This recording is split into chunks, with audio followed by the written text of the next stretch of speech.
ದೇಶದಲ್ಲಿ ಇಸ್ಲಾಮಿಕ್ ಜಿಹಾದಿಗಳು ಗಂಟೆಗೆ ಕಾನೂನನ್ನ ಉಲ್ಲಂಘನೆ ಮಾಡ್ತಿದ್ದಾರೆ ಅಂತ ಬಜರಂಗ್ ದಳದ ಉತ್ತರ ಕರ್ನಾಟಕ ಭಾಗದ ಸಂಘಟನಾ ಕಾರ್ಯದರ್ಶಿ ಮಲ್ಲಿಕಾರ್ಜುನ್ ದಾವಡಿ ಆರೋಪವನ್ನ ಮಾಡಿದ್ದಾರೆ. ಬೀದರ್ ನಗರದಲ್ಲಿ ಪತ್ರಿಕಾಗೋಷ್ಠಿಯನ್ನು ನಡೆಸಿ ಆಕ್ರೋಶವನ್ನ ಹೊರಹಾಕಿದ್ದಾರೆ. ನಾವು ಒಂದು ಮೈಕ್ ಅನ್ನ ಹಚ್ಚಬೇಕಾದ್ರೂ ಅವರು ಇವರು ಅಂತ ಪರ್ಮಿಷನ್ ತಗೊಳ್ಬೇಕಾಗತ್ತೆ.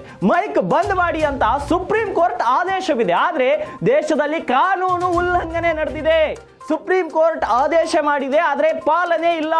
ಇಸ್ಲಾಂ ಮತ್ತು ರಾಜಕಾರಣಿಗಳು ಸೇರಿ ಹಿಂದೂ ಸಮಾಜವನ್ನ ದಮನ ಮಾಡ್ತಿವೆ. ಇದನ್ನ ನಾವು ತೀವ್ರವಾಗಿ ಖಂಡಿಸುತ್ತೇವೆ ಅಂತ ತಮ್ಮ ಆಕ್ರೋಶವನ್ನ ಹೊರಹಾಕಿದ್ದಾರೆ. ಆದೇಶ ಮಾಡಿದೆ, ಆದರೆ ಈ ಆದೇಶವನ್ನ ಎಲ್ಲಿ ಶಾಜು ತಪ್ಪದೆ ಮಾಡದೆ ಪ್ರತಿದಿನ ಉಲ್ಲಂಘನೆ ಆಗುತ್ತೆ.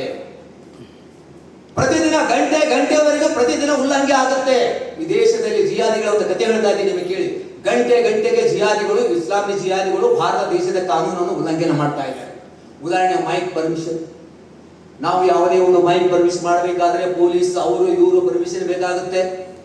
ಸುಪ್ರೀಂ ಕೋರ್ಟ್ ಜಜ್ಮೆಂಟ್ ಇದೆ, ಈ ಮೈಕ್ ಮಲಿನ ಆಗತಕ್ಕಂಥದ್ದು ಬಂದ್ ಮಾಡಿ ಅಂತಕ್ಕಂಥದ್ದು ಹೇಳಿ ಸುಪ್ರೀಂ ಕೋರ್ಟ್ ಆದೇಶ ಇದೆ.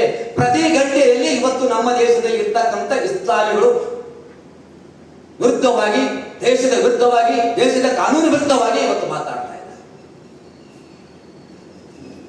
ಸುಪ್ರೀಂ ಕೋರ್ಟ್ನ ಪಾಲನೆ ಇಲ್ಲ.